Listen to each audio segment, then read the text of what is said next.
When you come to the Math 513 Canvas site, you're on the home page and it has these modules as shown. The course overview is what we're going through now, but what you'll be most interested in are the lessons, and presently there's just the first couple of lessons available, but this will be updated every couple of days as more lessons are added. So I'm just going to go through briefly what you would be doing since this is an online course. So if we look at lesson 1,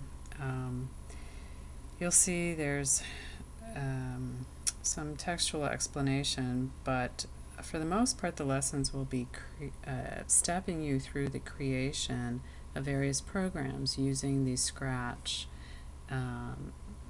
programming environment, and clicking on this URL here, the scratch.mit.edu, you'll be building your programs online. It's an entirely web-based system. All your projects are stored in the cloud, so you can move from desktop to desktop, laptop to laptop, building these programs.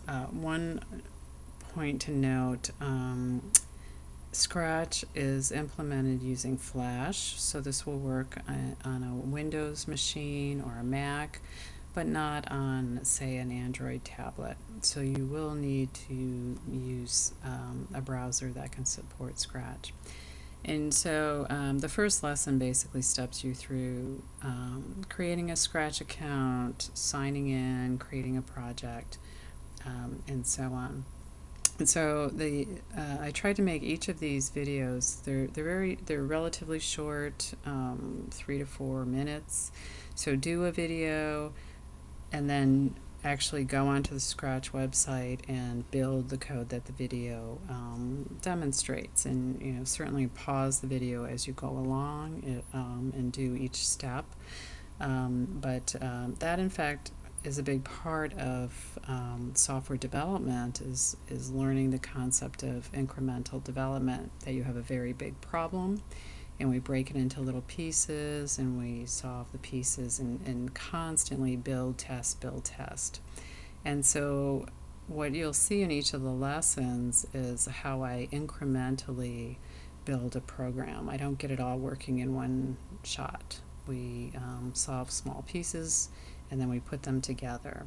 Okay, so for lesson 1, you'd be watching each video and then actually, after each video, build that piece of the program. If you have any problems, go back and review the video.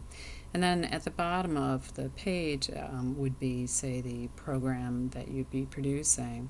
But don't just jump to the program and type it in. There's often a lot of explanation about the concepts, the programming concepts in the video. And I did try to make them very brief, so hopefully they're useful. But per lesson, after each lesson, you would go to the assignment and then do the associated assignment with that lesson. So under the assignment, after doing lesson 1, we want to go check out, I want this open, assignment 1. Okay, so it might not be opening because I don't have it enabled, I'm not sure. But the assignment basically is very similar to what you would have done in the lesson. You're basically building on those concepts, either extending the programs from the lesson or producing a new program that uses similar concepts from the lesson.